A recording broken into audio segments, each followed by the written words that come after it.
Welcome to Burpod. And today, my guest. What are you looking around for? You said welcome, so I was pretending like it was my first time in here. Like, Welcome to the aura of Burpod. Oh, the studio, the smell, the ambiance, the everything. It really gets the jizz going. Ew. Oh, God, this is a terrible way to start it off. you said that. That came out of your mouth. Yeah, there's a lot of things that come out of my mouth.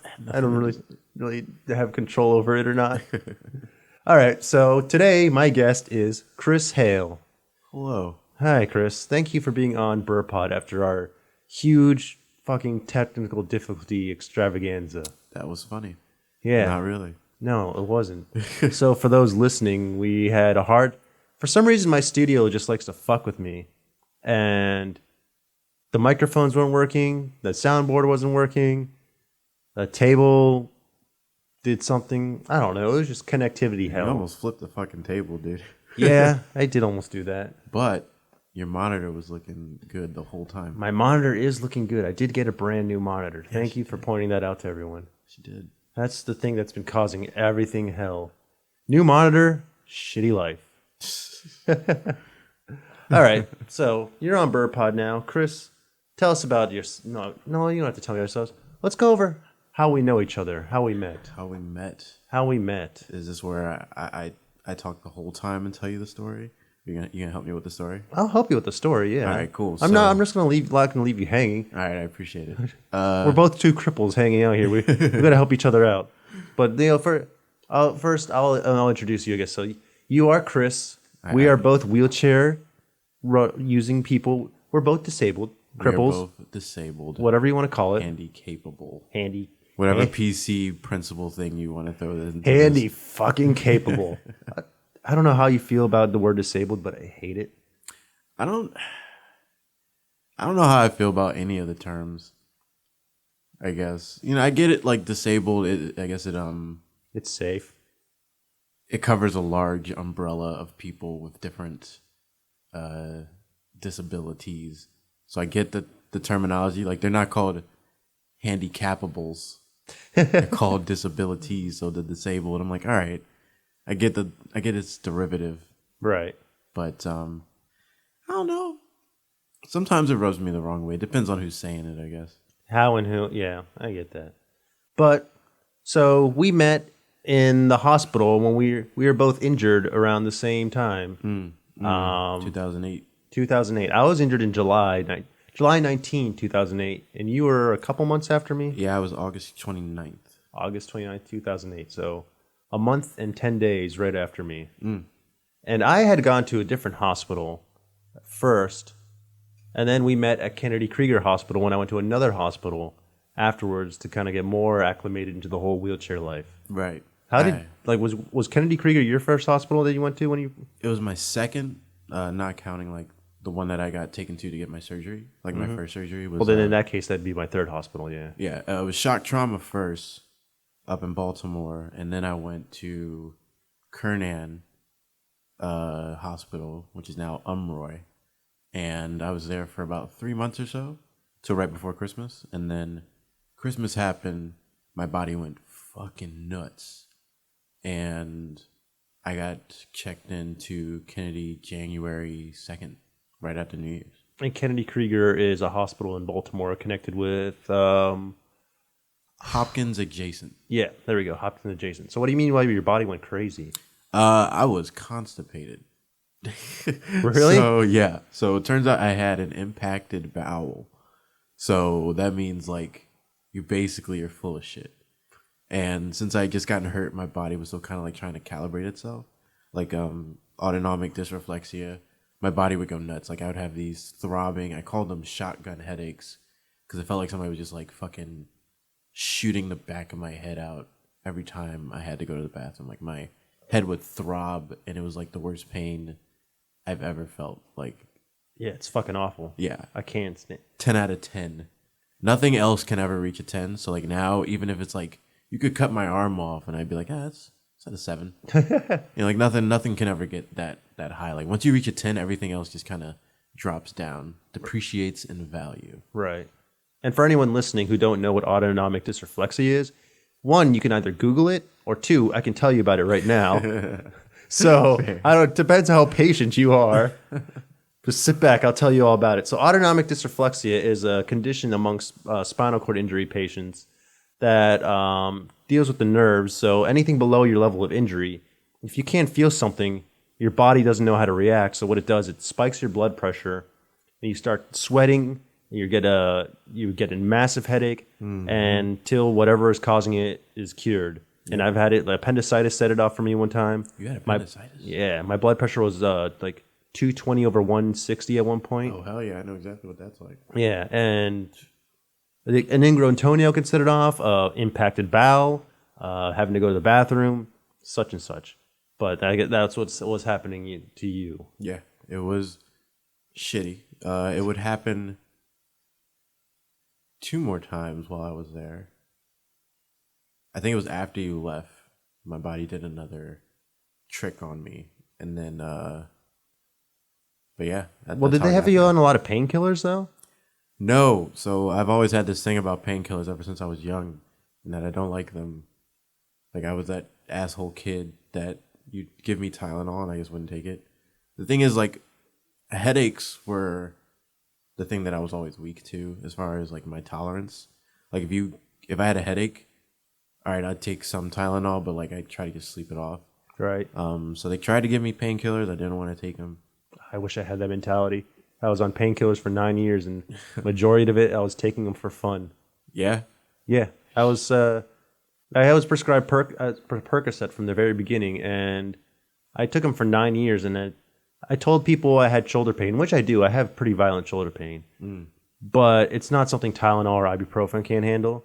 And I was just like, I was depressed for a long time, and then I was just like, ooh, I can take a pill that makes me warm and fuzzy and happy? Yeah, sold. I'll take that. Absolutely. Yeah. So I just took Percocets for like 9 years until I finally was like, what am I doing with these? Like, they're just like drying me out and just like, I don't know.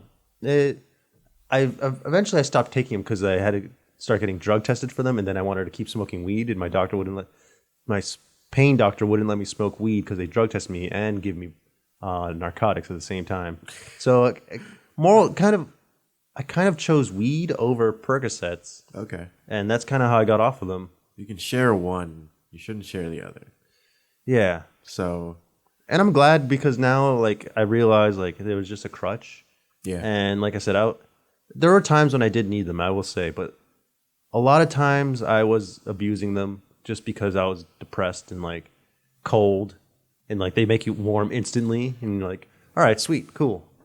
I know when I was at Kernan, there was a pill called Lexapro. And it was an antidepressant. Mm-hmm. And for some reason, like, this is before I realized the pill was a part of, like, my dosage, I guess, like my daily dose. I called it my shot glass because it felt like I was just taking, like, there's so many pills in the beginning. There's so many pills. Oh, and, yeah. My mood was off. And, like, I started to feel, like, kind of, like, low. But, like, more than just, like, emotionally low. Just, like, imagine, like, every chair you sat in was just, like, a few inches deeper. And, like, it was this weird kind of just, like, this sinking feeling. Like, I just felt like everywhere I was going, I was just sinking into the floor or something like that. And it turns out that I was becoming depressed. At least I think so. Because it turns out when you give someone who's underage, because I was only 16 when I got hurt, you give somebody who's underage antidepressants, it can make them depressed. Who knew? So as soon as What a backwards pill. What a fucking backwards pill. And, like, I understood the logic behind giving it to me, but also, like, talk to me about it maybe. And it made me feel like I wasn't allowed to be sad. We're talking, like, I don't know, it had only been like a month. And I'm still learning, like, everything. And I'm still trying to, like, in the process of letting go the life that I had. Little did I know that wouldn't happen for, like, another 4 to 5 years. It's a tough transition. It's an impossible transition. I mean, I'm pretty sure I'm still going through that transition at all times where I'm like, what the fuck am I doing? Dude, it's one that like, I say that it happened 4 or 5 years later, but it happened in, like, a big chunk. But there's never any, like, I can't look at that and it'd be like a bar that says 100%. You know what I mean? Right. Like, it'll always move back and forth. It's never consistent. So as far as like taking anything, after I learned about the Lexapro and what it could have done to my brain chemistry since I was young and still developing, I guess like Cut it off. I just stopped trying to take pills in general. I was like, this is my quest to no meds. And as of right now, I only take meds for like bladder spasms. And I was like, I'm not taking anything else. I take vitamins. Well, when you're first in that Kennedy Krieger hospital, did they have you on a lot of baclofen too? Because that can dry you out, which may have dried you up and impacted your bowels. Yeah, I was on baclofen a lot. My spasms still are legendary as far as I'm concerned. They've made me literally jump up in the air. They've thrown me out of my chair back in the day. And I was taking a lot of medicine for them because I was under the idea that I wouldn't be able to get function back unless I got rid of the spasms. And it was so weird looking back. It's like you won't be able to move your legs because your legs are moving. And I was just like, okay, you know, I'm young and these doctors are telling me how it should be. And I'm like, all right, yeah, you're absolutely right. And everybody's saying that. And I'm like, all right.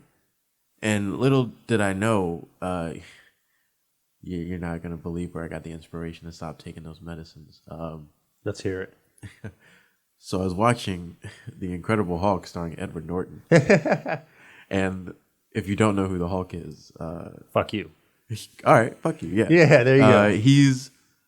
The whole premise of that movie, obviously, like any Hulk, anything, is him trying to get rid of the Hulk, right? Right. And then at the end of the movie, he's like, all right, what about embracing it? Mm-hmm. And then he embraces the Hulk, and you see his eyes glow up, and then they replace his ass with Mark Ruffalo. But he learns to embrace the Hulk and like become more than what he previously was because he embraced it. And I was like, huh, you know, these spasms are kind of my legs moving. So what if I just embraced that? And then I did, and it turned into more leg movement, and things got better after that. Like I wasn't as hazy. Like there's like a picture of me somewhere on a camera of me just like half awake like a zombie with a cracker hanging out of my mouth. Because we were playing with the dosage so much. I mean, if you take a high dose of baclofen, it really tires you. I only take 60 milligrams a day, 30 in the morning, 30 at night. I believe that's it.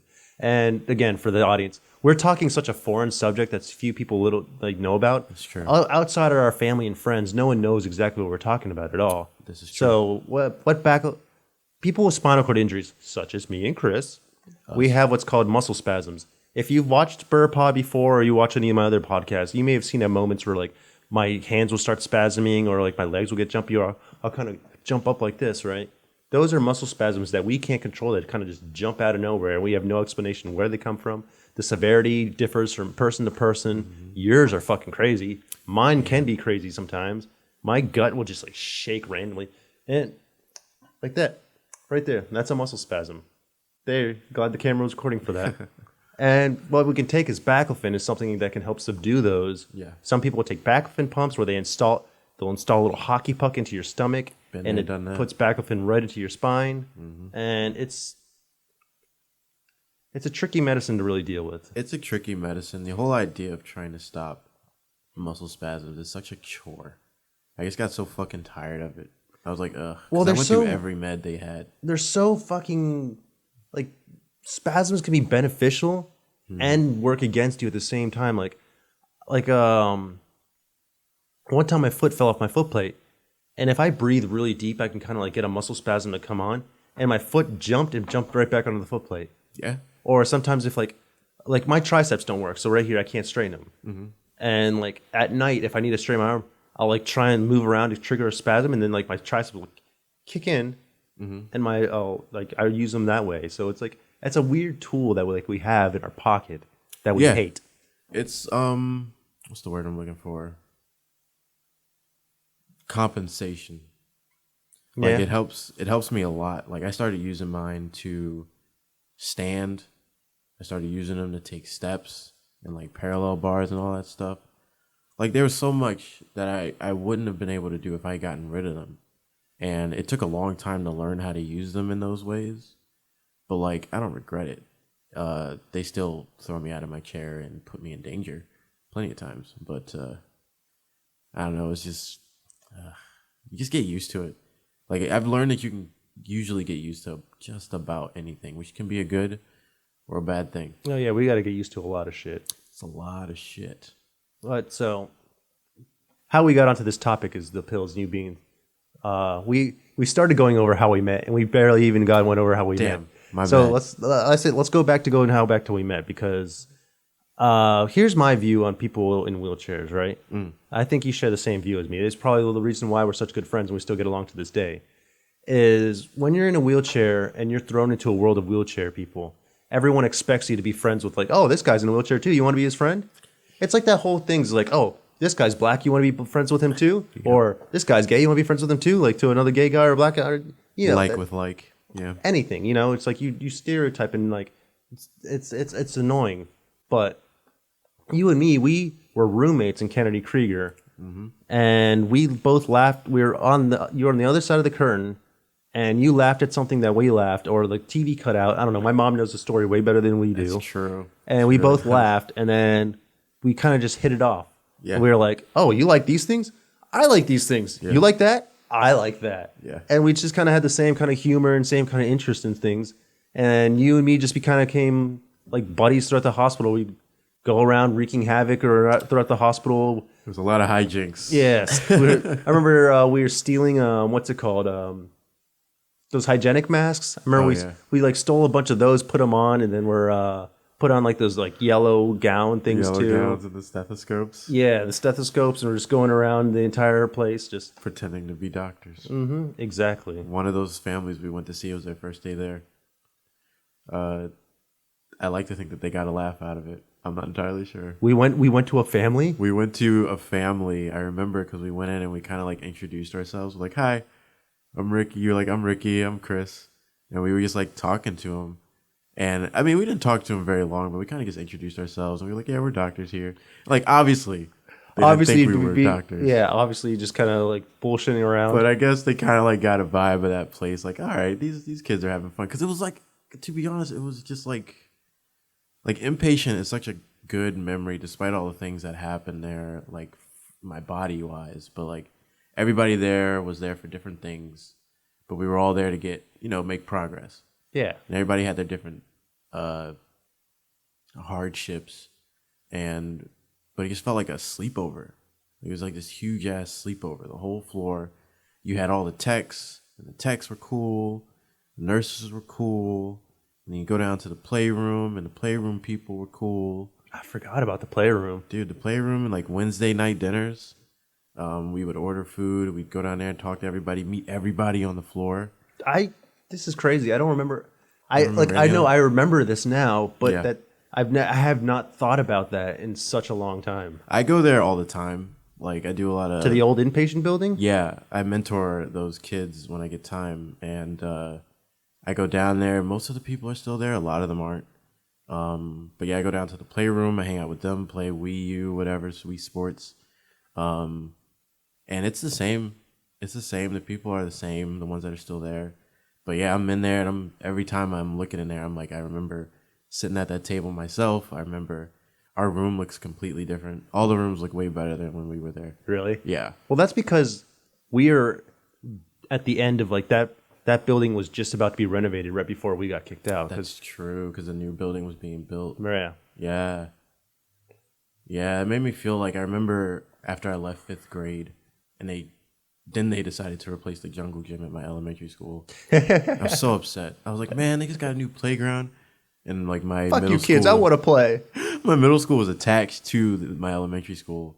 So when we had recess, I'd just you had to go outside and look and just be like, I would just leave. Oh. I would leave our playground, like the middle school playground, and just go to the other one.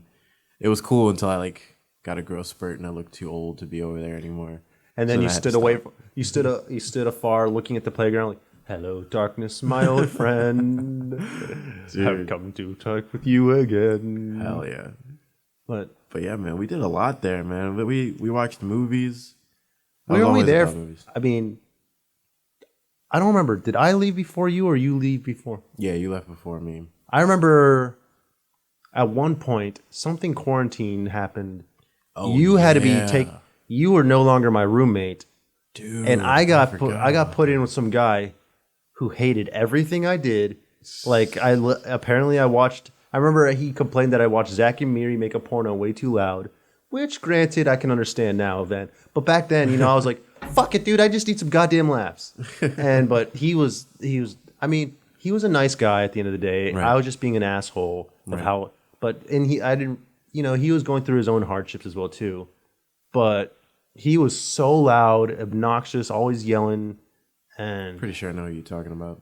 I can't remember his name for the life of me. But I just remember I remember you were in a room like across the other side of the room. I was I was quarantined as shit. Yeah, and then that's when the song started playing. Hello, darkness, my old friend. It was nuts. What were you quarantined for? I got something called C. diff, which is a poop virus. There's all kinds of shit stuff. What are you doing with poop viruses? I don't know, man. I don't know what the fuck happened. So I'm like 17. I got C. diff. They tell me I do when I get quarantined. I remember you guys would be going out for trips because we went on trips every Thursday. Almost every Thursday while we were there. And I was in this fucking room by myself. It sucked. At first it was cool because I was like, all right, I got all this space. Then I remembered that I'm sick and I can't leave the room. Yeah. I was like, oh. And I just look outside the door and I'd be like, everybody's just moving around having fun. I'd be like, Chris, you gotta go back in there. They weren't assholes about it. Mm-hmm. But I couldn't really leave the room until I was cleared, and that was terrible.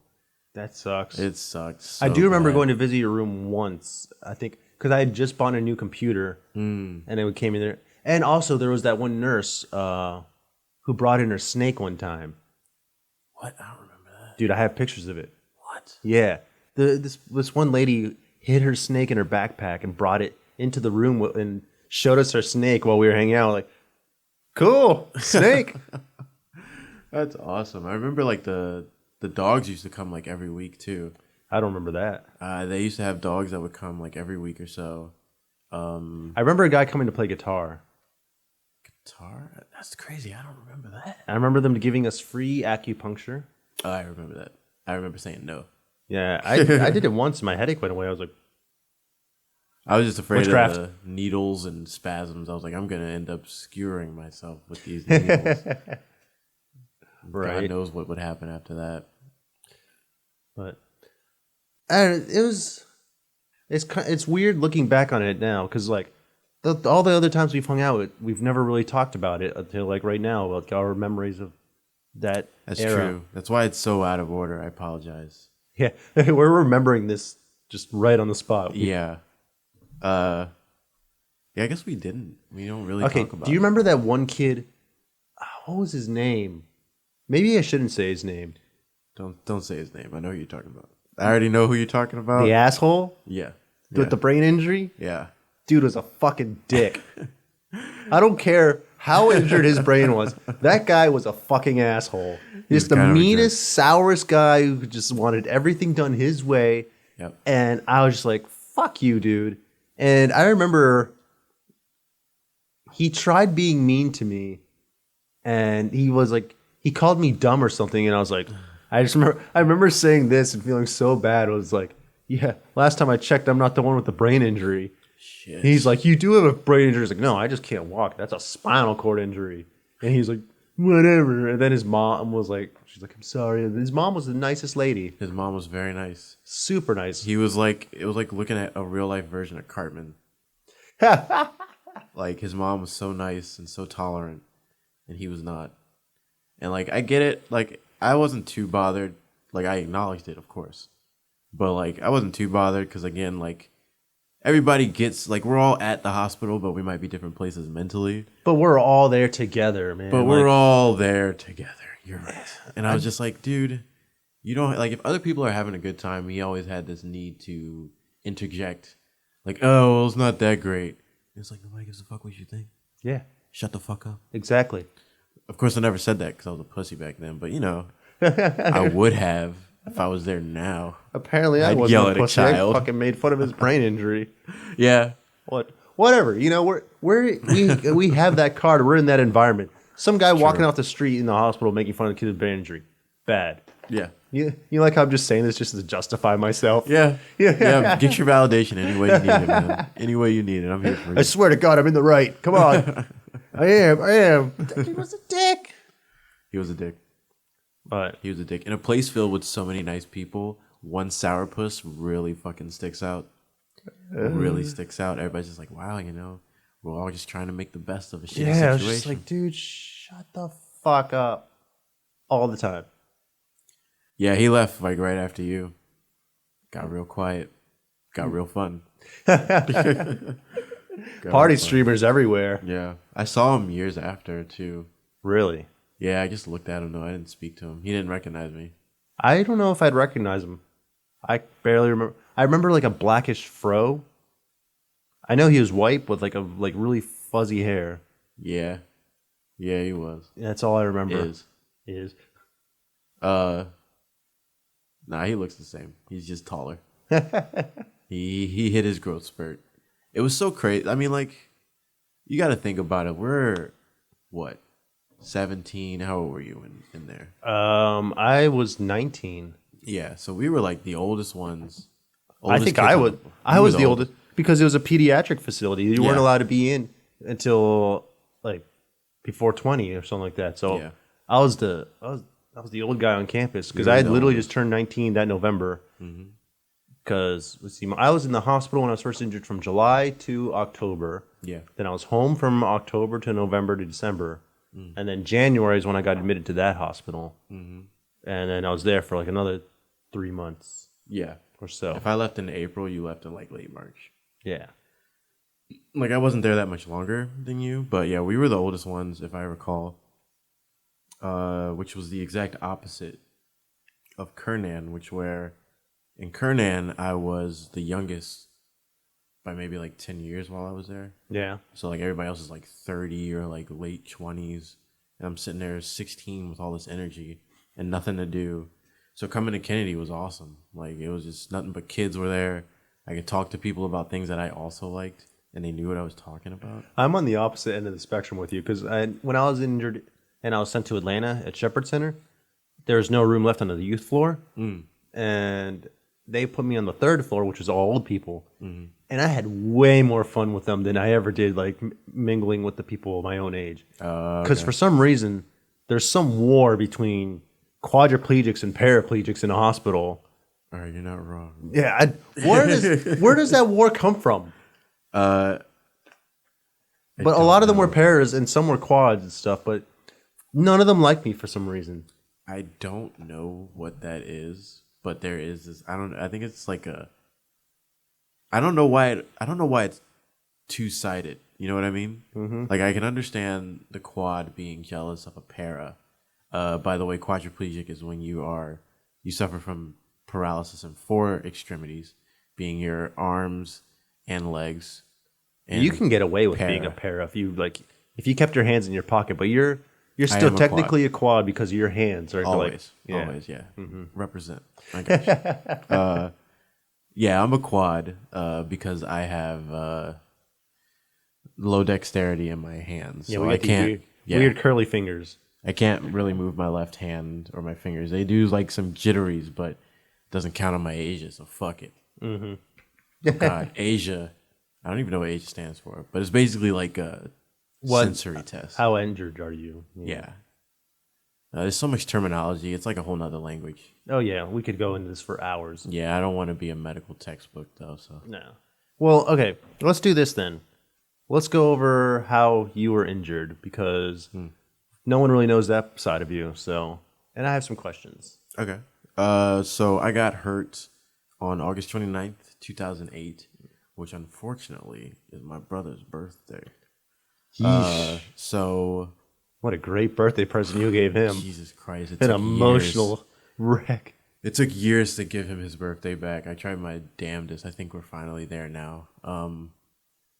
But yeah, I got hurt during a scrimmage game for my football team. So I was playing linebacker. I was a senior. I was getting ready for my final year of high school. I knew what I wanted to do. It was marine biology or veterinary school. And I was super hype as I could ever be. I had some college people looking at me because I was was okay. I guess I was pretty good. What position did you play? All of them. We had a very small team. Mostly linebacker, though. I tried to be quarterback, but I was terrible. Mostly because I don't listen. I was very stubborn, am very stubborn. So my coach would tell me to run one play. Let's say he'd tell me to run a 22. Like, put the ball through give it to the fullback. Just hand it off, Chris. I'd be in the huddle. I'd be like, hey, guys. I'm going to pass this shit. All right, look, I want you to run this route, you to run that route, and then we'd do it. We'd get the first down, but I didn't listen. You know, it was like, you know, when you watch those movies, like either Remember the Titans or something, where it's just like, kid gets the job done, but since he didn't follow the rules, he still gets benched. Mm-hmm. Yeah, that was me. That was me. I was a shit. But I got hurt that night playing a scrimmage against Arundel Mills. And So I mean I know the answer, but what was it? It was like you two were tackling each other, and the helmets hit, right, and then just hyperextended your neck backwards, just enough to kind of break it. yeah, so there was this guy. He was huge, like he was D1 is what they would call him, which means he was giant and not high school sized. Means that he was probably like gonna go to college for whatever scholarship and be really good. Because he was a gigantic human being. And he was a fullback. He was running all over the team. I asked the coach, hey, put me in. I'll lay his ass out. Because that's what I did. I hit people. As a linebacker, it's my job. And they were hesitant to put me in. They're like, it's a scrimmage. We need you later on in the season. Obviously, I got put in. And he was coming through just on my left side, it would be the 2-hole. He was coming through the 2-hole. And I went to fill the hole. That's your job as a linebacker. When somebody's coming through the hole, you fill it so that they don't get as much yardage. So I go in, and I'm coming as fast as I can. He's coming as fast as he can, and we just hit heads. I try to put my face on my face mask on the football to force a fumble, and instead he ducks down to kind of like, I guess they would call it to truck me is what they would call it in like Madden. But he runs me over, basically, and our heads collide at full speed. And I remember the sound being, like, deafening. And I saw a video of it later on, and it was loud. So you have your accident on video, too. Yeah, I got rid of it. It was a form of moving on. Really? Yeah. I still have my tape. Do you? And I watched it a couple years ago, and Yeah. I mean, it's tough to watch, but it's like, I don't know why. Maybe I can't move on in that sense. I have to keep it for some reason. There's a lot of other good stuff on that tape too. So mine was literally like just that play. And I remember when I believe one of my coaches handed it to me, like, hey, Chris, this is it. If you want to watch it. And I remember I watched it and I kept it. And I watched it. I didn't like watch it obsessively or anything, but I had it. And then one day I just happened upon it. And I was like, what is this? And I put it in and I watched it. I was like, oh, all right. And then I put it back. And then I don't know what happened. It was like some day of significance that it sounds like I should know what the fuck happened that day, but I don't. But I found it. I actually went looking for it, and I didn't even think about it. I was just like, all right. Gone. I just tossed it. Maybe it meant something specific for me in that, like, it took me back to a person that I consider to be dead. For me personally, it's just like that person who I was. Like I can't be that person again. But that's not a bad thing. You know, like it's all right to accept that who I was then is never coming back, but that doesn't mean I can't be better.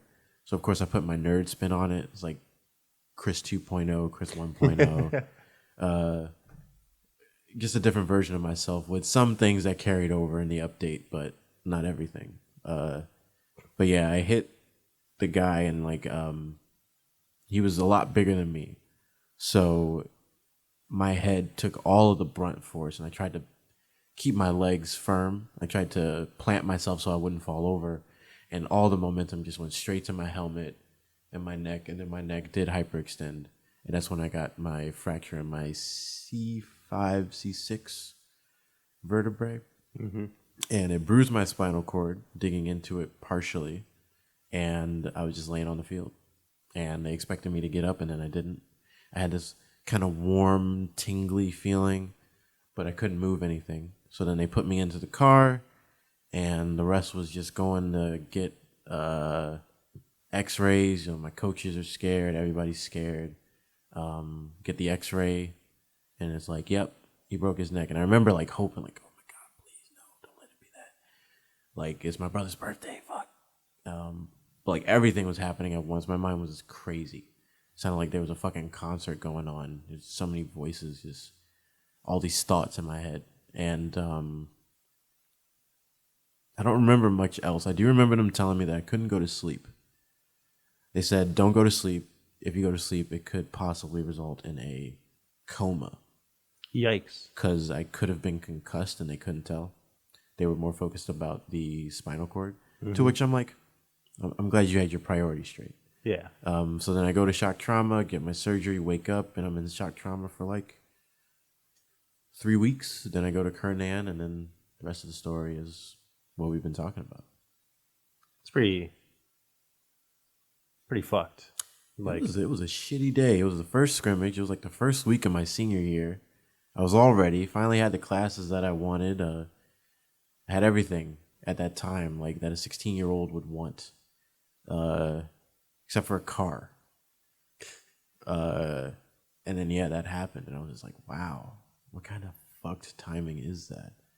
It comes at the worst time, because at me, I was just a month out of graduation of high school.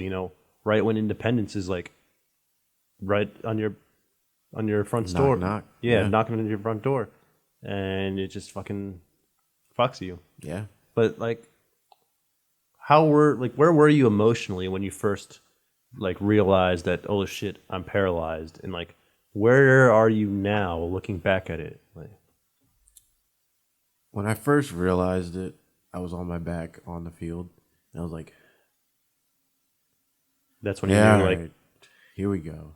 And like, I guess I was okay with it at first, because I actually I had to do a whole speech in my lifespan development class, where I used there are these stages of life that Erickson describes, that you go throughout life, and they are crises, and each one is one thing versus another thing. And in that speech, I talked about how the only representation for being disabled that I had was Joe Swanson from Family Guy. So I thought everything was fine. The life is great. It's going to be comical. I'm going to have crazy adventures. I'm going to have a hot wife that's always pregnant. Always pregnant. And like, I guess that's what I thought. And looking back at it, you're a fucking dumbass, Chris. But also I wanted to think, as positively as I could.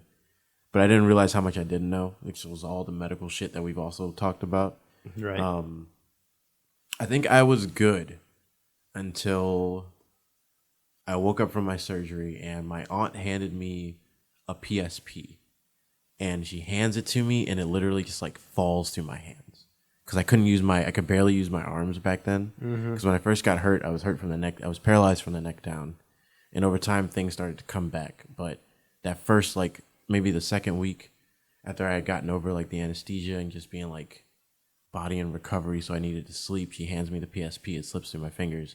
Break down in tears. Instant tears. Like, in that moment, looking back, I realized that everything that I had identified myself as was in question. Like, I didn't know who I was. Like, when you're 16, you are what you do. So I'm 16, I play football. I go to school. I play video games. And you handed me the thing that I enjoyed the most out of those three things, and I couldn't do it. So instantly... It's a tough pill to swallow. Yeah.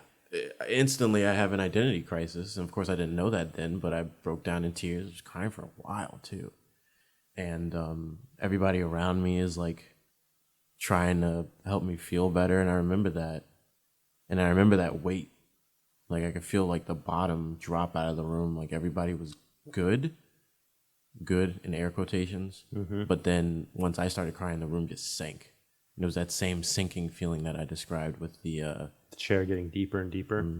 Yeah. And I was like, oh my God, like, it was a sense of control. And I don't say that in a way like, oh yeah, control.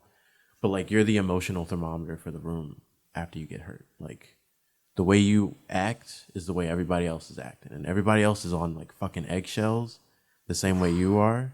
The eggshells. I hated that. It's like if you got sad, everybody else was already sad, you know, and like everybody else, and it's so hard.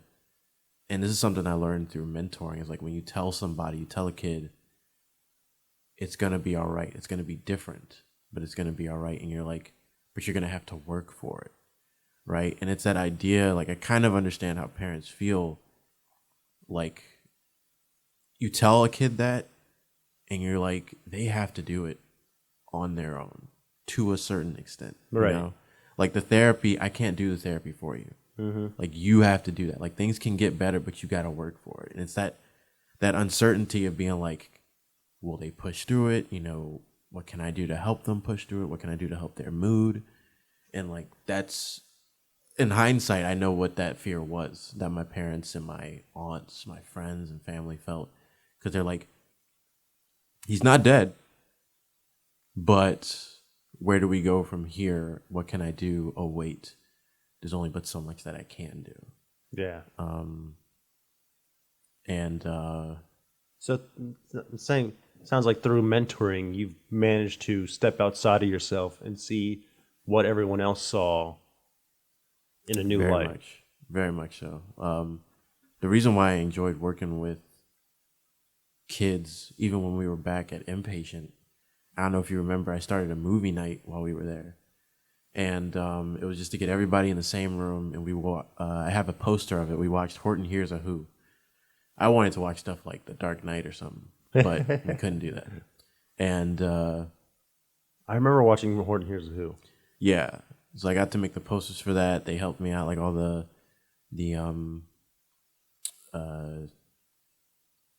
rec therapists there. They helped me set it up. You know, they helped me pop popcorn, make the signs and all that. They were amazing. And I didn't know that, like looking back, I'm like, all right, that was like kind of the beginning of where I am now as far as like my choice of profession, what I'm studying in school. And they, which is behavioral therapy, right? Behavioral, I guess I got a psych minor and I'm doing social work major. What I want to do in social work has changed with the wind as policies change. But I really feel like I forgot your question. Well, you're going on about the mentoring and starting the movie night and why that was important to you. Yeah. I learned a lot from those kids. Like being able to take a step outside of myself and seeing how other kids react and act. And I remember these two kids that were in the feeding program there, and they were just so blasé about everything, man. They didn't care because they were kids, and they were some of them were born that way. Some of them had gotten hurt early in their lives, and they were still just like chill. And I was just like, wow, that's what I need to do. You know, I wish I had known that when the PSP slipped through my hands, you know, but we're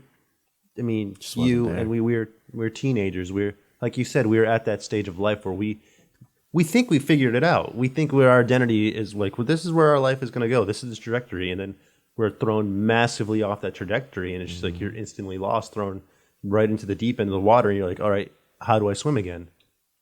I think when I was at Kernan, one of these psychologists, she had like these papers. And I remember her, I don't know if she showed it to me or if I peeked.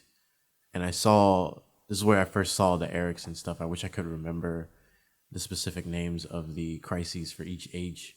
Because like there's age ranges, right? Like 0 to 5, 5 to 12, 12 to 15, you know, whatever, 16 to 21. And each one of them has a crisis and they have character traits. Like a person in this crisis will feel this. And I'm 16, I'm looking at this piece of paper and I'm like, that's me. Yo, that's me.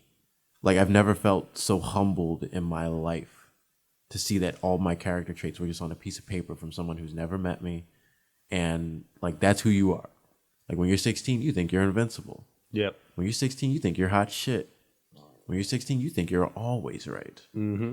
And I was like, yo, what is my life right now? Like I felt like I just got pulled out of the Matrix, and Morpheus is telling me I got to use my eyes for the first time. I really like the Matrix, so I'll try not to say too many quotes. But No, quote it as much as you want. There's no fucking rules here. all right, all right. But yeah, like those kids taught me a lot, and as far as like the first time it really hit me, yeah, it was that time where the PSP slipped through my hands, and then at some point, I made it my goal to like kind of learn how to play games again because I was completely done with football. You know, football wasn't a game that like I enjoyed it, but it wasn't like my life. I was mostly just gonna use it to get into a good school and then like dig shit because I didn't care about it. I wanted to study fish. Like, no lie, I wanted to study I don't want to fish. pass this pigskin, coach. Give me the fish skin. Yeah, like a fucking fun fact. When I was in 6th grade, me and my fucking best friend, dude, one of my best friends, we somehow made it so that we got out of class to study the Loch Ness Monster.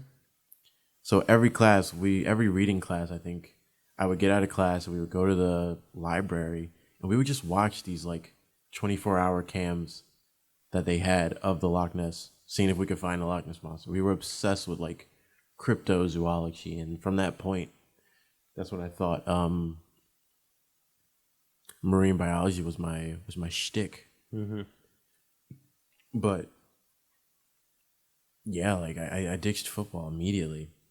Didn't care for it. So gaming was the only thing that I thought I could kind of regain a sense of self with. Mm-hmm. I started teaching myself how to play at Kernan. My brother helped me out a lot. He would bring the console in, he'd bring the controller in, and it started off with just like simple stuff like piece of Dyson, which is like kind of like a tacky piece of paper. You put the controller on it, and I would just like, we would play Left 4 Dead, and I would like aim like this, and I just pull the trigger. I remember like, that. my whole arm. I mean, I remember you like playing. Yeah, down downstairs in the game room. I remember you with the controller in your lap, like playing with your palm and stuff. Mm-hmm. And like I did that there. I was playing a lot of Street Fighter 4 back then. It had just come out. God, that was such a long time ago. And yeah, that was the beginning of me regaining myself. And then the easy one was movies. You know, like movies was something that I could always watch and enjoy. The thing that did bother me for quite a while was watching people walk in movies. Like, I've never heard that one. That one, like, you motherfucker, you flaunting your shit in front of me. Like, I used to get so upset. I was like, look at these people walking. I'll never do that. You know? So you just want movies where everyone's in wheelchairs. That was so. I didn't want that either, though. Like, just imagine Shawshank Redemption. Everyone's in a wheelchair, though. Just like, God, that'd be like the most accessible prison ever. But no, like I really hated it. Like I was like, oh man, Chris, like, you know, if you ever get to that point where you just like get so mad that you're like, all right, hold on, it is obviously not this. There's something going on inside. Yeah. That I need to address. Like I was like, yo, what the fuck is going on? And what was going on? I was upset that there was something that I couldn't do. Like I hadn't accepted that, all right, I can't walk and I may never be able to walk again. And like having to deal with that idea of never was like, I understand the idea of like keep hope alive, you know, always strive, keep your muscles strong. But there's some things that you kind of just come to the realization of like, I can't hold hope for too long for this thing. I gotta go with this direction. That's gonna benefit me most in the long run. If walking comes, great. It's still in my bag, you know. I still want it, but my direction is going towards this now. Absolutely. I had to divert past from, and that's when I kind of like acknowledged that person had died. I mean, I say it's so fucking melodramatic.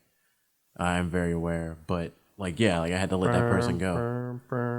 Wait, that's the Star Wars. That is the Star Wars. That's not the. Careful, man. Disney. You don't want Disney looking for you. That's you not. didn't say enough. What's the funeral music? Whatever. It's not important. Oh, Danny boy. Oh, Danny boy. My legs are calling.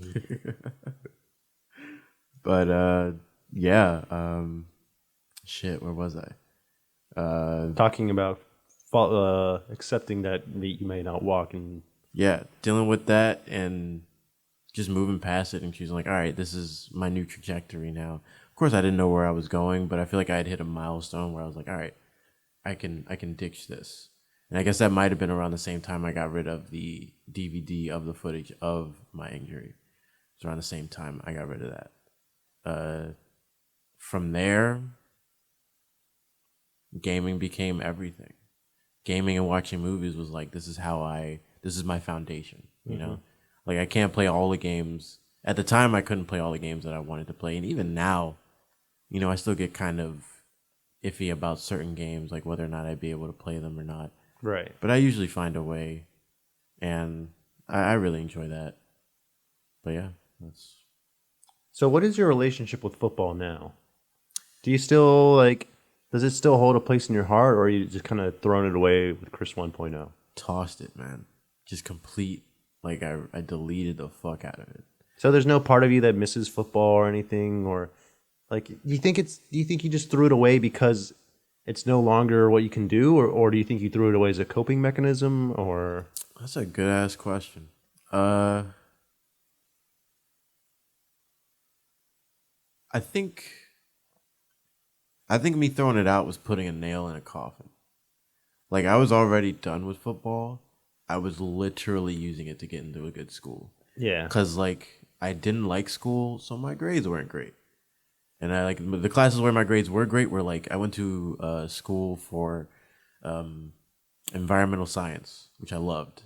So I did well in all my science and, you know, earth science, ecology, and senior year I was finally going to take the oceanography class. I was super excited.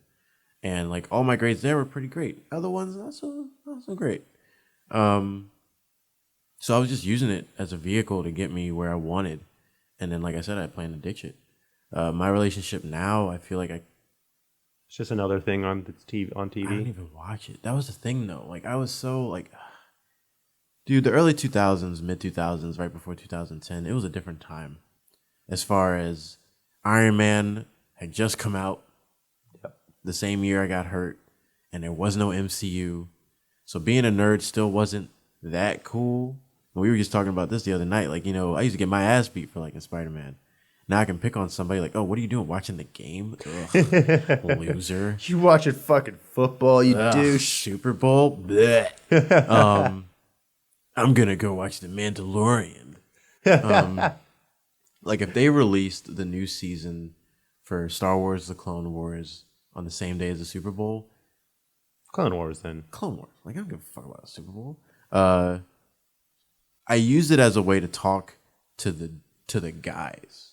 To the dudes, because they'd come in on Monday, and then we'd be in this. We used to get in these big circles in high school, where everybody on the team would come in and they talk about the game, and I wouldn't have anything to say, and I'd be like, and back then I wasn't, you know, comfortable enough with myself to kind of just like tell people I didn't watch it, so I'd lie, and it's so easy to lie about a game. You'd be like, oh man, yeah, did you see that play?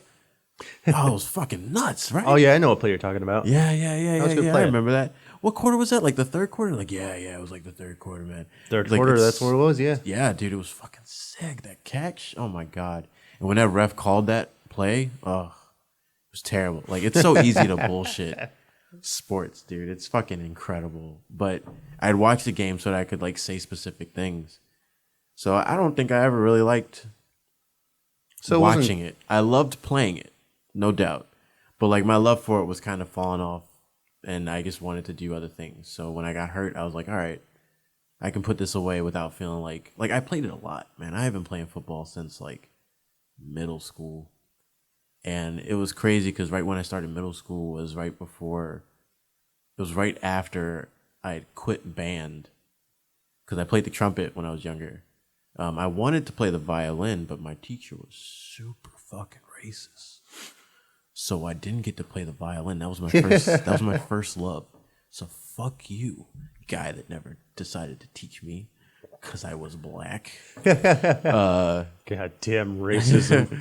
I could have been the best violinist, and none of this would have happened. Violin could have saved my legs.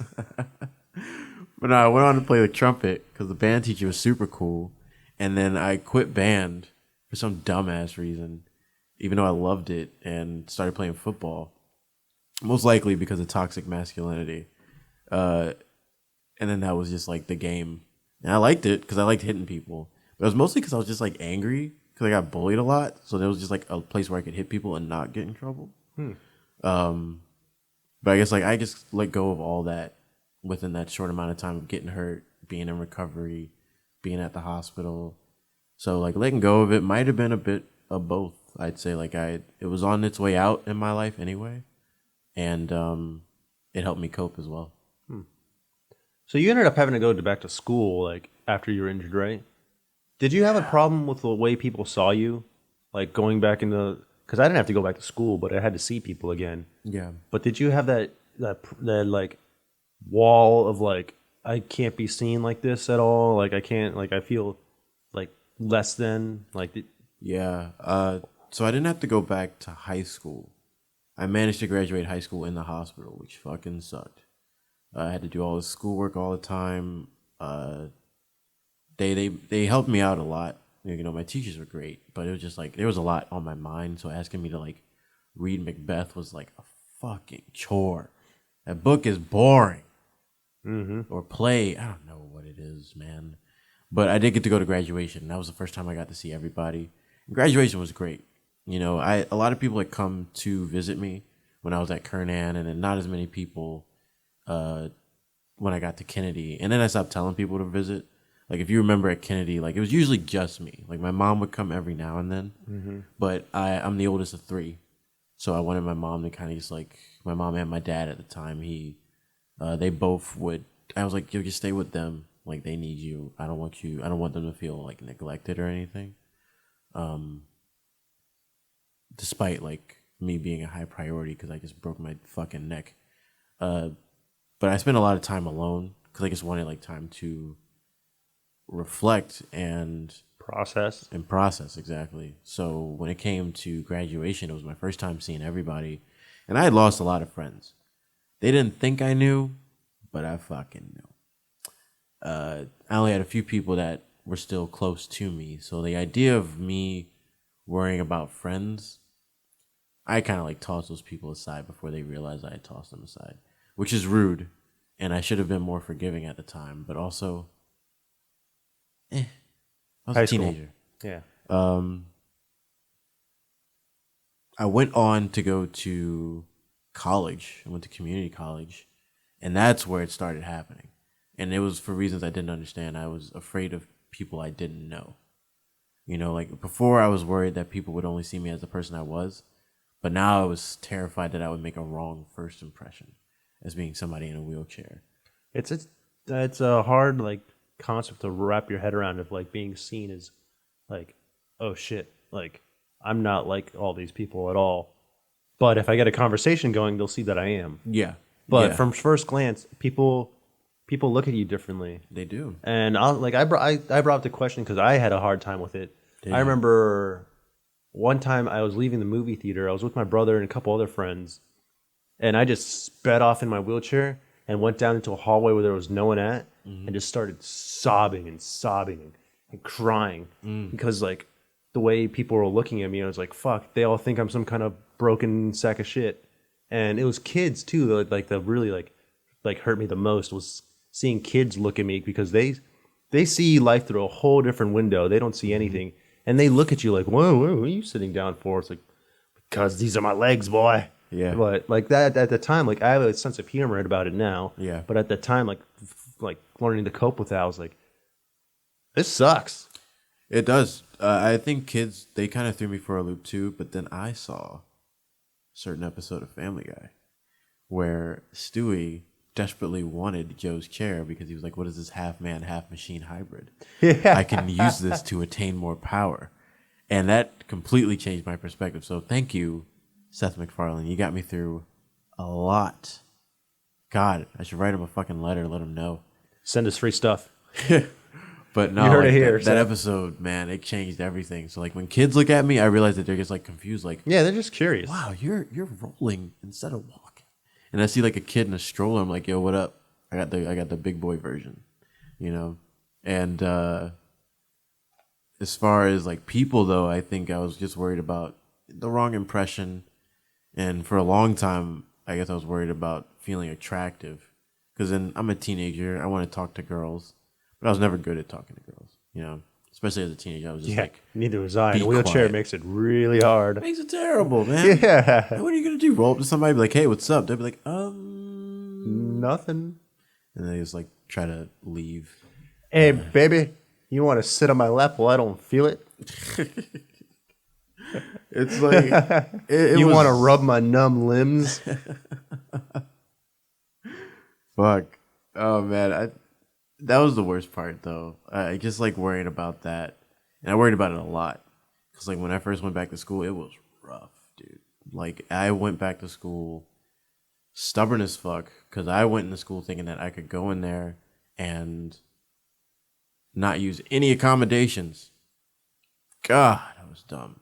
Yeah, because you kind of want to just be able to, like, you want to prove that you're not what you are in that instance. And I get that. I had no accommodations.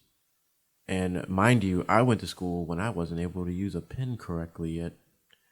I wasn't able to write yet. And I was like, oh, I'll just memorize everything the teacher says. Ha! It worked for one class, but not the other two. I still managed to get okay grades, so I'm still kind of impressed, but also it was hell. Like, I was trying to memorize everything they said. You know, people would offer to help me, too. But I was like, no. Like, nah, I'm good. I'm good. It's all right. I'll just listen. And it was nuts. Like, I was so stubborn. I was just trying to, it was pride. And, you know, that there's so many things that I let go of over time that have made life for me feel less heavy. And it still has its moments, trust me. But, like, pride was one I just fucking ditched immediately. Like, I had to be nude in front of so many people. Nurses putting their finger at my ass. Every one of my friends has seen my dick. And you just kind of, like, it is what it is now. Yeah, like you get over it, and like it fucking sucks at first because you're like, oh no, my dignity. But then you're like, whatever. At least it's something for you to look at. Yeah, you're still braver than me. None of my friends have seen my dick. Oh, that's like a rite of passage for my friends. Like, my friends, like you want to be friends with me, you gotta look straight at Little Chang. Yeah, man, I admire you for that one. I wish I was that comfortable with my friends. Just whip it out, man. I mean, don't whip it out and like get a sexual assault charge, but you know, like, hey, you know, I need a little help getting into this thing. You mind taking my pants off? Mm-hmm. Boom. It's true. Not that I don't think my friends would help. I absolutely believe that they would. I've just never asked. Yeah. Just never asked. Not saying that I'm glad that they've seen all I did, because I do miss my sense of privacy immensely. I wish my friends hadn't seen my dick, but the truth of the fact is that they have to see my dick when they help me into bed, and I'm just like, I'm sorry, but I gotta do what I gotta do. Yeah, I gotta do. If you want to be friends with me, like, I'm not making you do this. You're doing this on your own, and this is the barrier we have to cross. The sacrifices we make. Yeah. The moral of this whole podcast. If your friends haven't seen your dick, are they really friends? No. Oh, now I lost track of where we were at this point. No, I was just saying, like, there's just a lot of things that I had to drop to become more comfortable in those environments. Right. Going back to school. But yeah, I was definitely worried about all that. I always, like, start a story and then I go back to explain the story. I want to make sure that I'm not, like, misconstrued. I've learned that over the years as well. Just so you can kind of know where I'm coming from when I give an answer. Mm-hmm. But yeah, I dealt with a lot of identity issues. Physical ones were the worst ones. Like there were parts of the campus that I would avoid because it was too hilly. Because I didn't think I could make it up there. I didn't feel strong enough. The bathrooms at the time were not accessible. So there was plenty of times I ended up pissing myself and asking my mom to pick me up early. I didn't poop myself. That's good. So that's good. But, like, yeah, there'd be times where I would, like, try to get into the bathroom. I would, like, have to pee, and I'd get that urgency. And I'd have to self-calf, but I could only fit, like, the front half of my chair into the stall. And I'm like, all right, are you going to whip it out? Or are you going to piss yourself? And you pissed yourself. Pissed myself. But not because I just sat there. because I wasn't fast enough to get my pants open and all this stuff. And like, good Lord, man, it was one of the most frustrating times trying to acclimate into regular life because the hospital's it's so safe, you know? Like when you're in there, and I remember when they told me that they were going to discharge me, I was like, can I stay just a little bit longer? And they call it hospitalitis. Like you sit there for too long, you get too comfortable, and without challenges, you don't grow. And the hospital makes everything so easy because you're there to recover, and that's good. But if you stay there too long, you grow dependent. Yeah. And like I miss doors that open when I roll up to them. Yeah. I miss doors that open when I push a button. Which nowadays not a lot of buildings have buttons. No. Or a way inside. It'd be like that sometimes. It really does. But yeah, man, that was probably my biggest hurdle, but it took some time. I feel like I'm in a better place now. Everything that I'm saying, I'm in a better place now. But do you believe it when you say it? Yes. Because there's people that will say things that I'm in a better place, and then there's people that say it and believe it. I believe it. It's not a blanket statement. Yeah. You know, like there's some things, and don't get me wrong, there are moments where I can get reverted back to that time. Yeah, absolutely. You know, like it's never consistent saying that you get over something. Also, I hate it when people say, just get over it. I'm like, what the fuck does that mean? It's not, when people say, no one's ever really told me to get over it, but I understand the saying, like, get over it. It's not get over it, it's learn to live with it. You know? I like that better. Yeah, learn to live with it. It's like, there's like a video I think of Bill Hader when he talks about his anxiety, how bad it is. But he personifies it as a little creature that's on his shoulder. He's like, oh, you're back. All right, well, I guess this is normal then. This is my friend here, and how we're going to work together to get past this. And that's kind of like, I already adapted that line of thinking without knowing I adapted that line of thinking until I saw that video. And that's kind of how, like, when I think of like challenges and stuff like that, or like I get really nervous I get nervous like sometimes to, like, weight shift in public because I'm like, oh God, but then I'm like, wait, who gives a fuck? There's that little sense of anxiety. Is like, oh, I guess it's something I got to do, you know? Or times I've done stand up. Dude, let's talk about the idea of no one gives a fuck. To trail off of what you said, and then to say, tail off of what you said, and about like being comfortable in front of people and worrying about how you look. You realize that nobody gives a fuck at all, and it's just you. And like that's not a bad thing either. It's like, no, people care, but they don't fucking give a shit about what you look like, what you're doing, who you are. You're not hurting anyone. You're not hurting yourself. No one gives a shit. Nobody cares at all. And once you get over that hurdle of like realizing no one cares, things get a lot easier. Yeah. And it's still to this day, like every time I step into a new classroom at school, that first day I have to come across that hurdle every single time and be like, oh God, I'm the guy in the wheelchair in class again. And then I realize, like, wait, no one gives a shit. And you just have to remind yourself every single time about that. It's like no one fucking cares about you except for the people that care about you. Yeah. You're just another person in the class to them, to be honest. Exactly. I go to my classes the week before class every semester. I've been doing this for 10 years because I've been in school for too fucking long trying to figure out what I wanted to do. And I would go in, not 10 years, more like long 7. enough. And I'd go in and I see that there's no desks that I can fit under, so I can start moving shit. Like, I rearranged the whole room, and nobody says shit to me. And if they did, I'd be like, bruh, come on. ADA. So I rearrange the whole room sometimes so that I have, like, a little corner in the back or, you know, in the side, wherever I feel the most comfortable. And I'll rearrange the room for myself because I know an able-bodied person can just sit in a chair. Meanwhile, I don't have a desk. Like, I have, like, 2 classes now where I don't have a desk because the desks that they use for ADA or SDS or DSS, whatever you want to call student disability services, the desks are too big. They're like the size of your desk over there. Yeah. And like the classroom's too small. And it has no wheels. And I'm like, I don't feel like lugging that thing around. And I had it in another class last semester, and it would always be in the front of the fucking class. And I hate sitting in the front because I'm always like adjusting myself. No, not my dick. I mean, like I'm I don't think a single person listening to this right now thought about, ooh, is he adjusting his dick? No, I meant I like think you opened up that closet I did that. yourself. I did that. Shit. But no, like I like rearrange myself in my seat. Like my stomach will get tight, so I'll like lurch back, and I don't want people behind me trying to look around me or look over me or trying to look past me. So I like to be in the back so I can do it comfortably. Yeah, people don't give a fuck. So you just got to worry about yourself, and not like a selfish way, but just realize that if you feel insecure, it's you thinking for other people, and that's one of the issues that I still have to this day. Is like I think for other people a lot.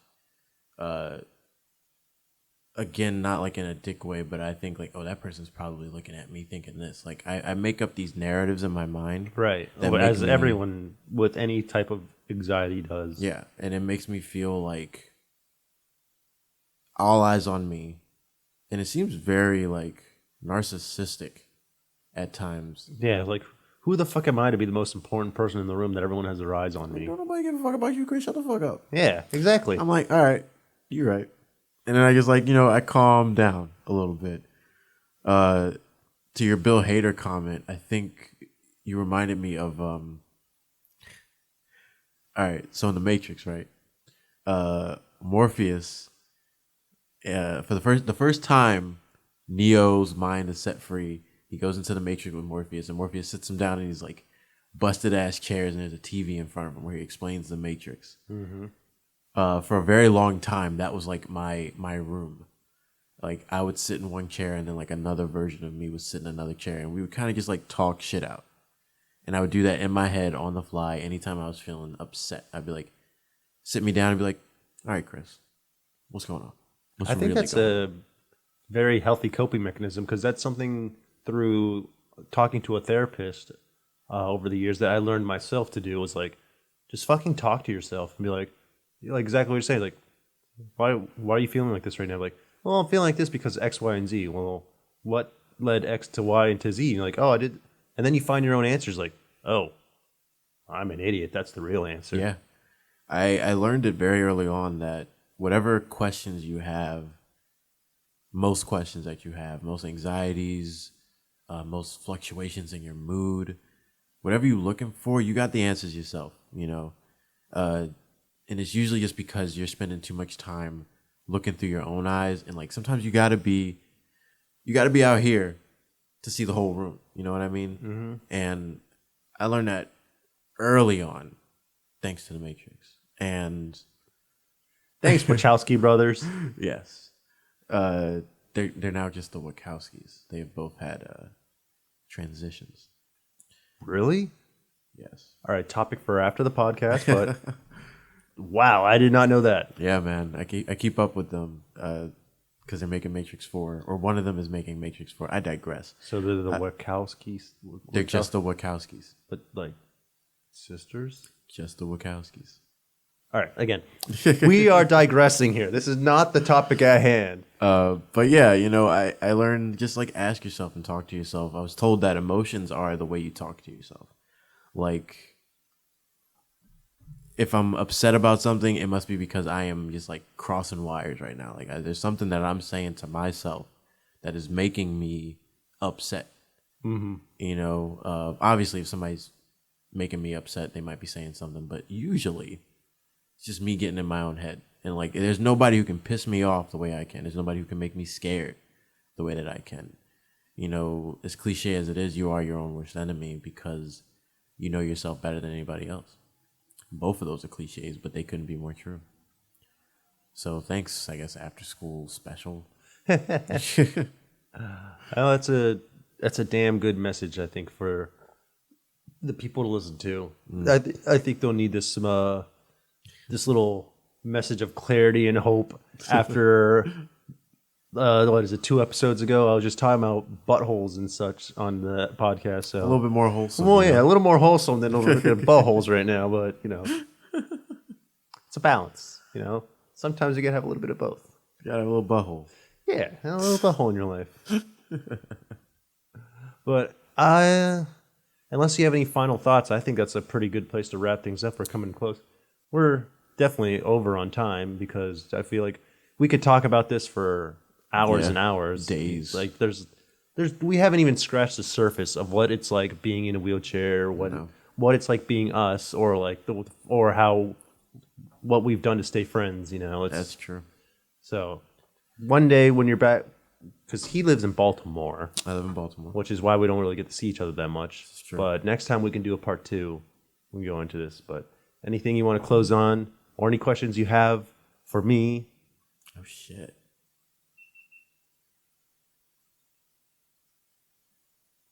Did it just turn off? Yeah, the camera just fucked up. See, it just corrupted. Wow, what a perfect timing. I think you got it in before it did that, though. Yeah, I mean, we're still recording audio, and so it's still going to be edited in. I'm still going to... So... I mean, I don't have anything else. I'll definitely come with some questions next time. But those were good questions. All right. Yeah. Cool. But, yeah, I don't have any final thoughts. Be true to yourself. Yeah, man. Yeah, dog. You got the luck. Keep it right here in your heart. Right there. Let that heart shine. Well, okay, well then I'll say something. Thank you for being on the podcast, obviously. But I am glad to say, because at the very beginning of the episode, I started off very negative, saying I don't like people in wheelchairs. Not that I don't like people in wheelchairs, but the whole thing. Well, I'm digging myself a hole. The fact of the matter is we are friends not just because we are both in wheelchairs. Yes. But we are both friends because we enjoy each other as people and individuals. And I want to say I'm glad that we've managed to maintain this friendship throughout the 12 years that we've known. 12? No, I think it's 11. It'll be 12 this year. Wait. No, it'll be 12 next year. Yes. Because my 12-year anniversary is coming up. And we met after the anniversary. So it's 11 years this January. But I'm just going to say, I'm glad we've been able to maintain our friendship over the years. And being with you in the hospital is something that I'm really glad that I got to experience, because I like those first couple of years just in general, but that first year was fucking horrific of trying to adjust into a normal human life again, and having someone that I could relate to and someone who I could just have fun with without having to remember the fact that I was in a wheelchair made things a lot easier. So that's why I want to say thank you, and I love you, man, and I'm glad you're here. I love you too, man. It's the same for me. Like, it was a hard time, but being able to just talk about something that wasn't fucking medically related was nice. It was nice to have. I mean, like, and we lived together basically in that cramped ass room. Yeah. But we lived together. You smelled my shit. Yeah. Yeah, we smelled each other's shit. So yeah, man. Like, yeah, without you and your mom there, who knows, man? I probably just would have like sat there and stewed. Cause like I was really quiet, and then nobody was really able to kind of get me out of my shell. Cause I wasn't always quiet. I guess I am kind of quiet. You're but pretty like, fucking quiet. I like you to are listen. so quiet. I like to listen, right? You know? No, I get that. But like, as far as like hijinks, I'm a troublemaker, man. And I couldn't get back to that if it wasn't for you. So it was nice to just kind of like, I guess I did regain like another part of myself hanging out with you and having you as a roommate. So thank you for that. My pleasure. That's what I'm here for. I knew it from the very beginning. This is my destiny. All right. Well, now that the camera decided to fuck up again, it lasted all the whole long time. It's a good place to wrap things up. I want to thank everyone listening on the other side of BurPod. And tune in next time for hopefully we can have a part 2 where we'll come back down again and we'll dig more into this meaty shell that is our lives. Oh man, there's so much more to talk about. It's a very meaty shell. There's so much more to talk about. All right. Subscribe, like, I never say that shit. Whatever. You know what to do. Smash that like button. Oh. All right. Until next time. Farewell, folks. What if you tell people to unsubscribe? Is that like reverse psychology? You're just like, unsubscribe, click the dislike button, get the fuck out of here, close the tab, don't record this, cut this out. You heard him, guys. No. Nope, that's where we're ending it. No. Nope. All right. It's not over till you go over there. Nope, it's over. Bye, guys.